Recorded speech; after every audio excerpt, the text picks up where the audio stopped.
Hi, I'm Adam Eliyahu Berkowitz. I'm a feature articles writer for Breaking Israel News. And for the last 4 years, I have had an amazing time writing about the re-emergence of the biblically mandated Sanhedrin of elders, which is the only way that the Bible really permits Israel to have a court system.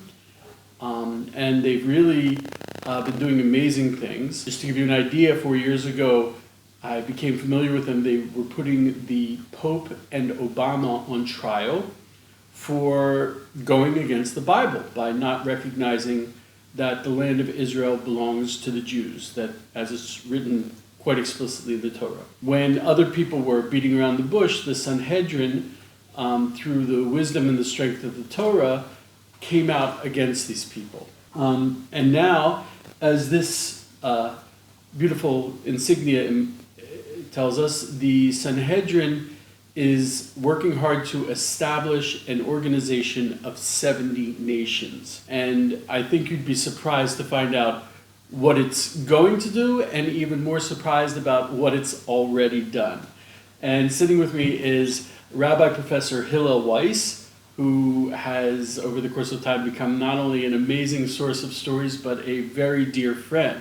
I brought him in so he could answer a few questions about this organization of the 70 nations, which I've been writing about, as you can see here. They've been working very hard towards it. They've invited Nikki Haley to be the honorary president. So I'd like to ask Rabbi Weiss a few questions. First of all, thank you so much for coming in, Rabbi Weiss. It's always a personal pleasure for me to meet with you. So tell me, the 70 nations, the organization of the 70 nations, where's this written in the Bible? How do we know about it? Oh, it's written very precisely. There is a verse, God put the borders of nations according the number of Israel. Hashem יצב גבולות עמים למספר בני ישראל. פרשת האזינו, ספר דברים. Rabbis pointing out that according to the Torah, God sets the borders. So this is not just an Israel issue. Right now, one of the most burning issues in the United States, one of the dividing issues between the left wing and the right wing. It started on Turkey, on Ararat mountains. Exactly. When Noah landed in the ark. And then Bavel, which is very important. All the nations, all the descendants, it comes from the sons of Noah. They wanted to establish a huge building, a symbol that is against God. They say from time to time there is a catastrophe. We should stop the Nibiru. We should stop the tsunami by holding the sky. And then God himself went down to see what those human beings do. And he decided to scatter all of them all over the world. And all the descendants of Bnei Noach, the sons of Noach, there are 70. There are all the people in the world, and also Israel. They are sons of Shem, Ham, V'Yafet. Shem was scattered, Ham was scattered, and Japheth was scattered. Now the temple is a repentance, is a way back of all the nations to a building that is used for the work of Hashem, for the work, not a rebellion, but the opposite. The same as Israel was exiled and the temple was destructed, Hashem destructed the Babylon Tower, and now in the prophecies, after the Gog and Magog or Armageddon or whatever, we are praying against, and I will explain it Okay. afterwards. But what you're saying is that in essence, there is a movement in the world right now to no more borders, we're all the same. The European Union was a move towards that. It cannot be. It take out all the holiness, all the deviations, all the languages, all the cultures, all the religions, to uproot them and to make a total globalization. Or a new world order. Yes. It must be both. It must be the separation, the deviation, the languages, the cultures, and it must be the responsibility to keep the globe properly and not to destroy it.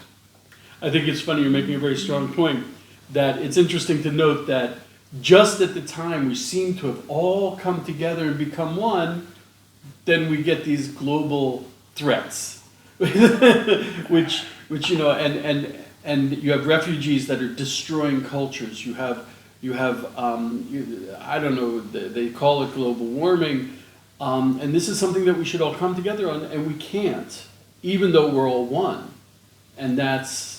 We can do a lot. We can do a lot, as much that we can, because we are not, for sure, we have not pretensions that we really can, but we have responsibility. If there is a hole in the ship, all the people that are on the ship must do everything to stop the ship from sinking down to the bottom. But isn't this something that the United Nations is already doing?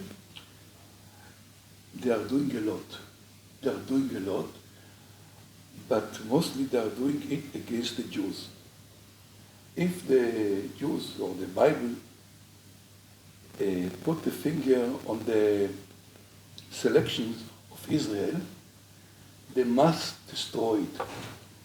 You have to think why most of the resolutions of the and most of the energy are against Israel and the Jews. Why it is so anti-Semitic? Why the Jews are so disturbing the United Nations?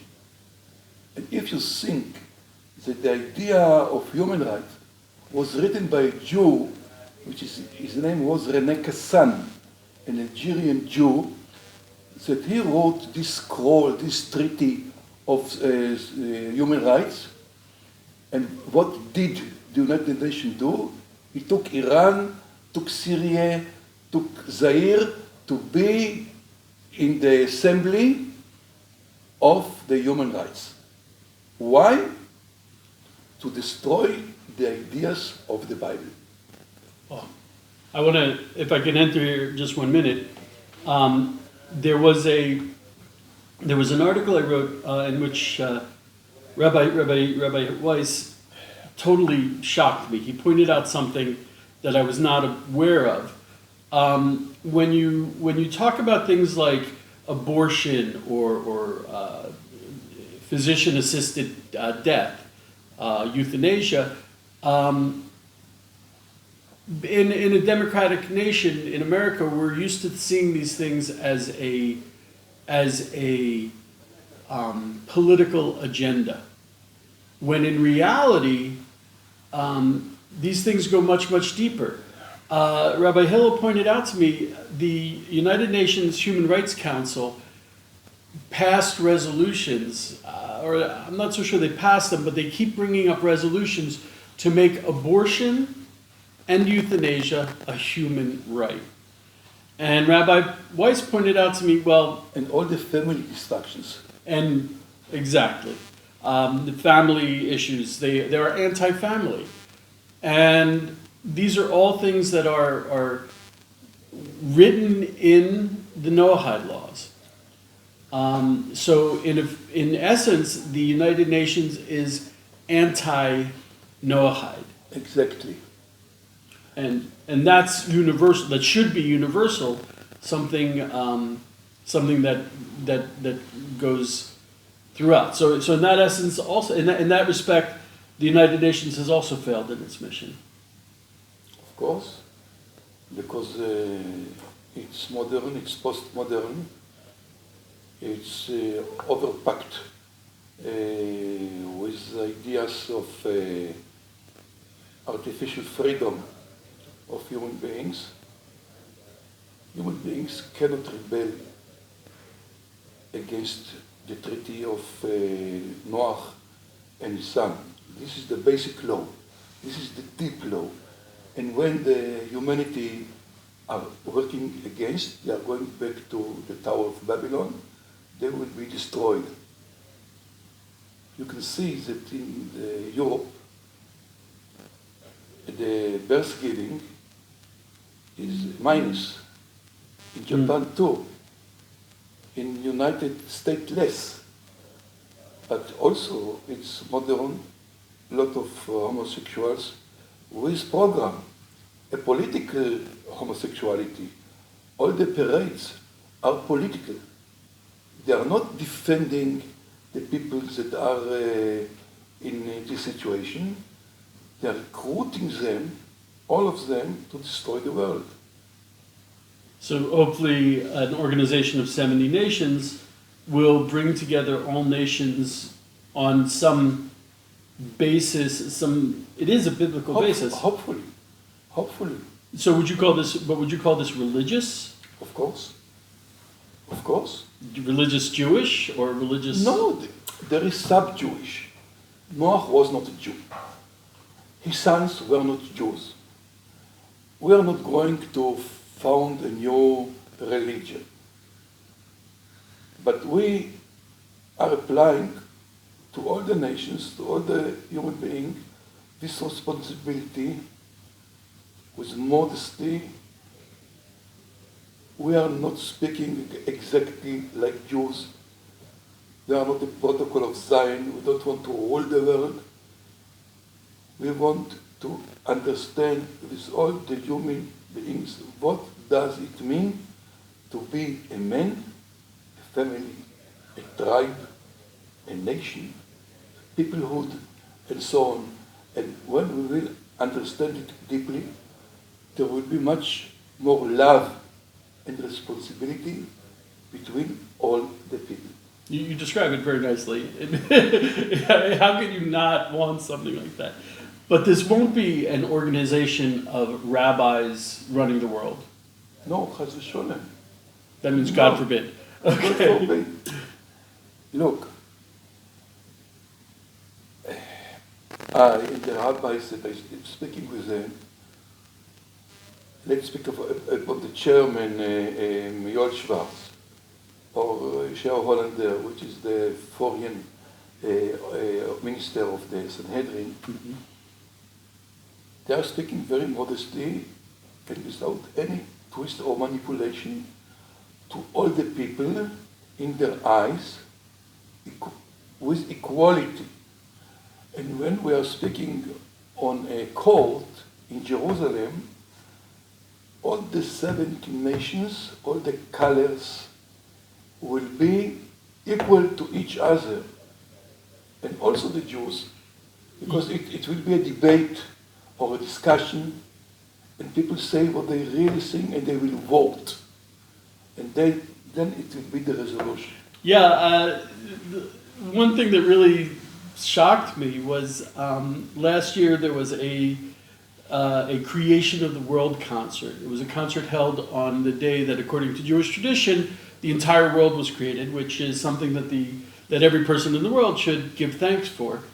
And the Sanhedrin found one particular emissary to transfer to the Arab world and to Iran that they should take part in this organization of 70 nations. This actually, in certain ways, transcends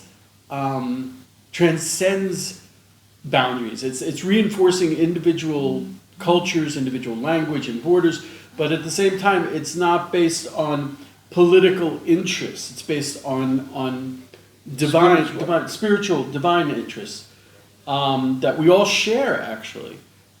There's no reason why Iran couldn't say, okay, we've got this problem, we're not going to come, we're not going to show up at the table. They are invited.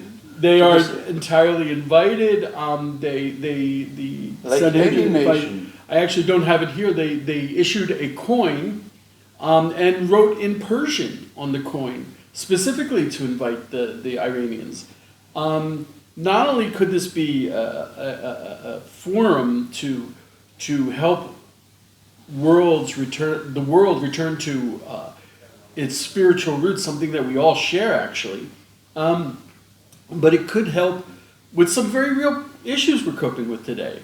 If we could sit down with Iran, then maybe we'd avoid some of the problems. It's more the Persians, Iran. The Persians, yes. But it Yes. can be also Iran. Yes. We are not confiscated, not Erdogan, not Turkey, not Syria, not the enemies.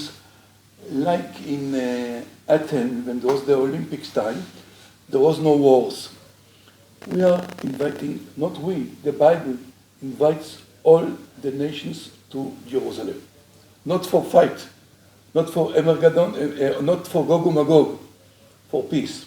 For peace. Because out of Zion will go teaching. And to this end, as I said last year, there was a World Creation Concert, which was a really spectacular concert. Let's see if I can... this is the Sanhedrin invited... Exercises. They had an actual altar that we've prepared for the Third Temple, and they invited the 70 nations there. The ambassador of Guatemala spoke. They've invited Nikki Haley to be the honorary president because she is a woman who actually tried to fix the United Nations. We made a coin for her. They made a coin for her. And something that I thought was really very sweet that Rabbi Hillel said to me, Rabbi Hillel is a real speaker of truth. He's never pulled any punches with me. And yet he said, it would be nice if the UN did tshuva, if they repented, because they have done things wrong, and the worst thing you can do is just keep going straight in your mistake. But they have such an important function that if they do not do repentance, if they do not fix their ways, the world still does need that. Here it is. So this was a concert, if you can see, this was at the south wall of the Temple Mount. There is the YouTube some pieces of the concert. There's a YouTube video. If you look for World Creation Concert, you can see a lot of the stuff that was done there. But the main point was in the intermission they invited up the ambassador of Honduras, the ambassador of Guatemala, and a delegation from Mexico, and they signed on to a charter for the Organization of the 70 Nations, in which they expressed intent to take part in it, that they would accompany Israel on our... According to the prophecies, they will follow the people of Israel to the temple. Each year, let's say, at the tabernacle, but any time, like in the prayer of Solomon's, the king, that built the first temple, there is a prayer for the alien, for the non-Jews, when they are coming to the temple to pray for Hashem. Yeah, that's a very important point. Implicit in this is a return to Zion, a return to the Third Temple. There's a lot of disputes between religions about what exactly that means. And there's a lot of misunderstanding. It should be emphasized, and in a very simple way, that first of all, the first temple, when it was dedicated, the prayers of the non-Jews were one of the first things that Solomon said. The temple is not a Jewish synagogue. It's for the entire world. And in the same way, this organization is for the entire world. So, and the third temple will also require the entire world to be part of it. I think, to be honest, I think that's one of the most horrible things about the situation on the Temple Mount today. It's not okay. It's the worst part about it is that it's only Muslim. Look, the state Muslim. The state of Israel are very afraid for the roots of religion in Judaism.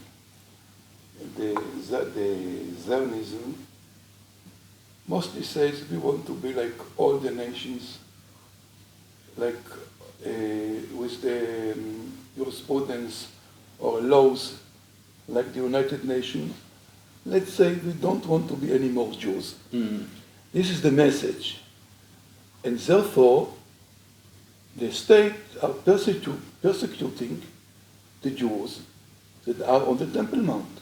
And I think the worst part about that the worst part about that is not so much what the Jews are missing out because of that and what Israel's missing out. The worst part about it is the world really needs us to take our place as what God wanted us to be, as a light unto the nations. Without the Jews, there's no temple, house of prayer for all nations. You know, it's written in the Midrash, let's say in the Talmud, that if the non-Jews would know what is the meaning of the temple, they would run to do it. Yes, yes. And you can put it the other way as well, that if this seems like an idea that you don't like, perhaps you don't understand it properly, or perhaps it's not coming out the way it should. But the temple should be something that's appealing to everyone. And this League of 70 Nations, the Organization of 70 Nations, is also very much something that should appeal to the entire world. So tell me, Rabbi. I want to show you tomorrow there will be an exhibition about the future Jerusalem. And there is the building of the 70 nations. Also, there is a place for it. In the ancient Ba'ir Atika. In the old city. In the old city.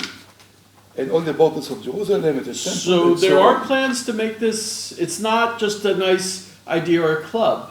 And it's moving forward very quickly. As I said, the beginnings were last year at the concert. There's a conference coming up. When exactly is the concert? Is the conference? It's always on the 25th of Elul now. The Jewish calendar and the non-Jewish calendar is all the same on this month, in 25th of September. And the 26th of September will be the conference for establishing the new organization, the 70 Nations, and there will be also the concert on this very night.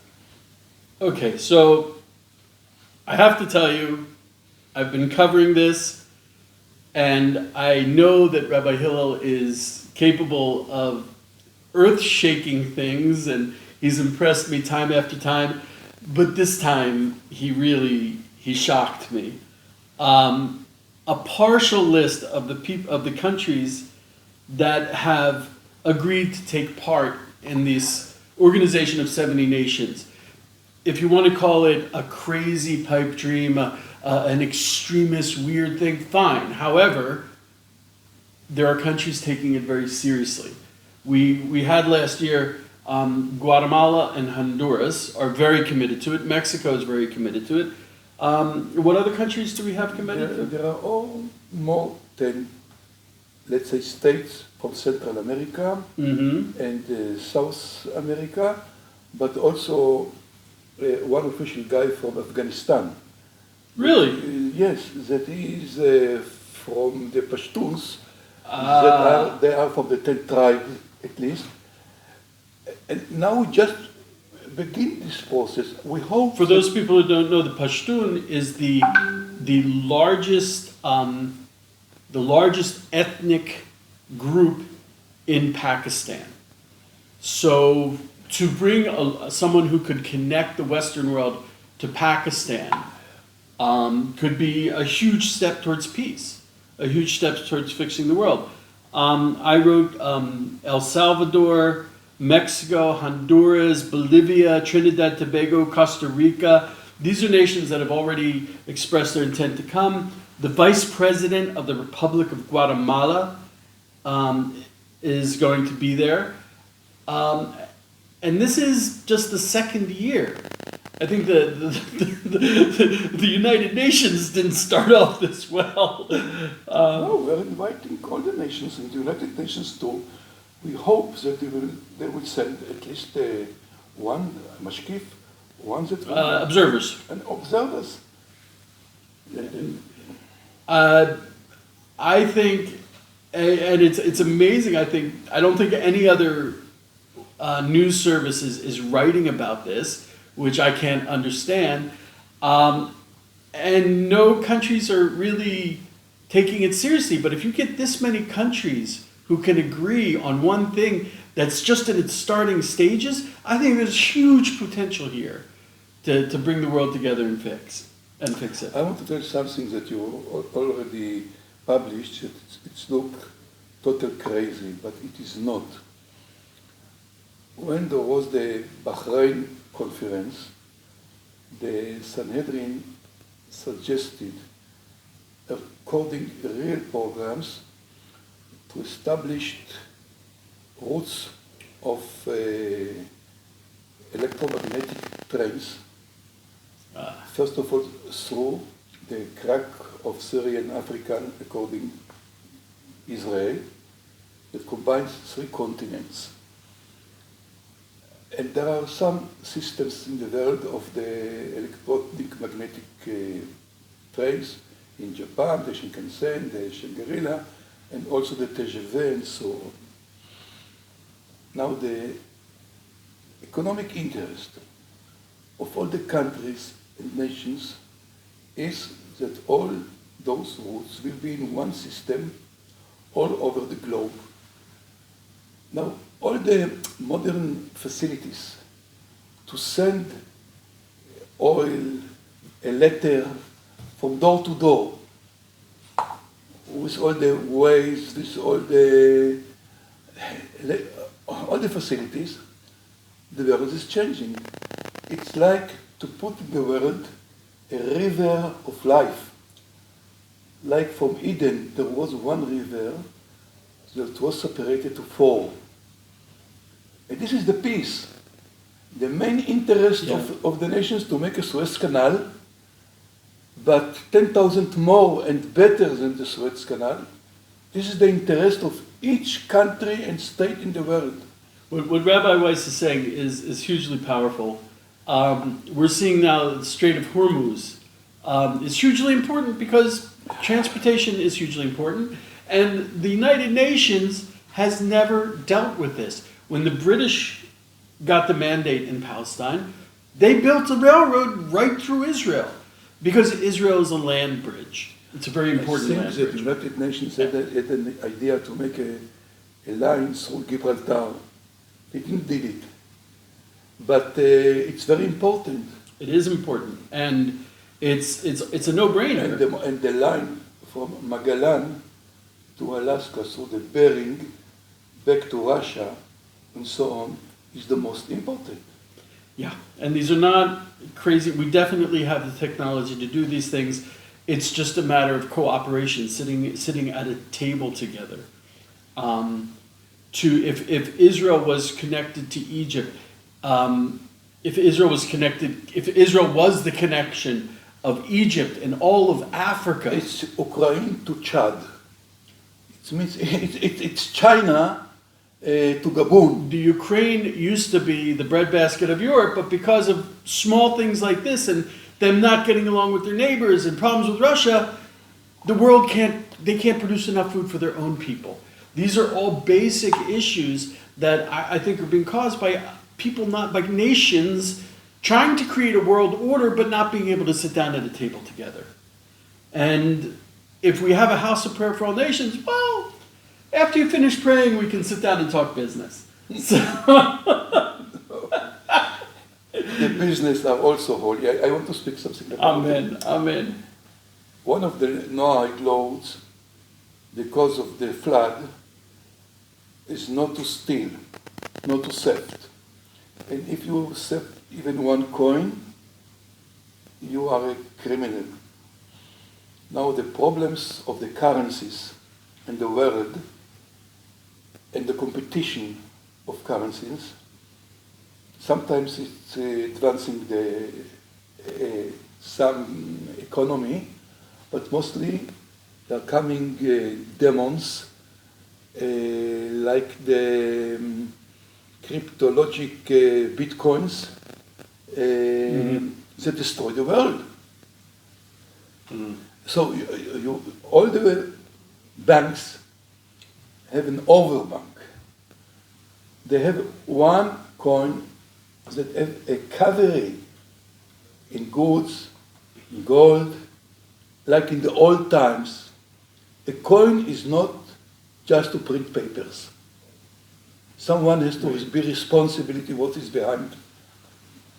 It's the rabbi explained to me that the Sanhedrin has been issuing coins I want to show on this map the artist that did the map with a budget from Jerusalem municipality. She put by her own initiative the David coins that were made lastly as the only coin in Jerusalem.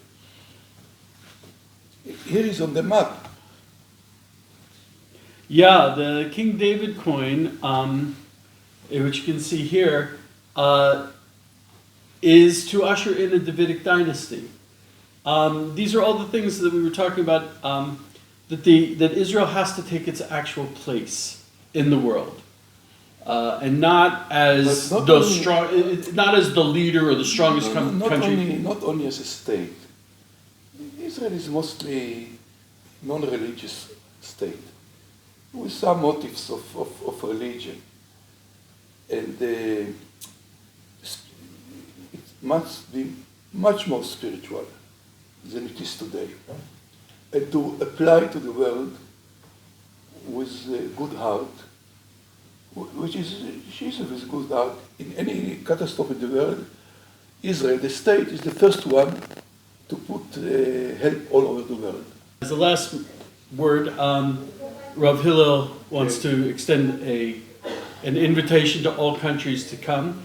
Rashida Tlaib and Ilhan Omar are coming to Israel. Their trip is being led by a group called Mifta, which is run by a horribly anti-Israel woman named Hanana Shrawi. And they're bringing congressmen to Israel, and in the past, the congressmen who attended these junkets ended up being horribly anti-Israel and anti-Semitic. One, Hank Johnson, came on a similar trip in 2015, and he went back and referred to Jews as termites. So I'd like to invite all the people to contact their politicians, their senators, their congressmen, and say, hey, there's an organization of 70 nations. So much of South America is part of it. Why isn't America in this? Why isn't the U.S. connecting to the organization of 70 nations? Congressmen, senators, they come to Israel. It's time that they saw the good side of Israel, the constructive way in which Israel can bring the world together, rather than the destructive way that people are trying to turn Israel into a center of conflict, rather than the center of peace. Yerushalayim, the complete Jerusalem, being the city of peace, as its name implies. And I'd like to thank Rav Hillel, and I'd like to thank everyone for watching. This is a lot of information. This is earth-shaking stuff. The world is changing. Be blessed and have a wonderful day.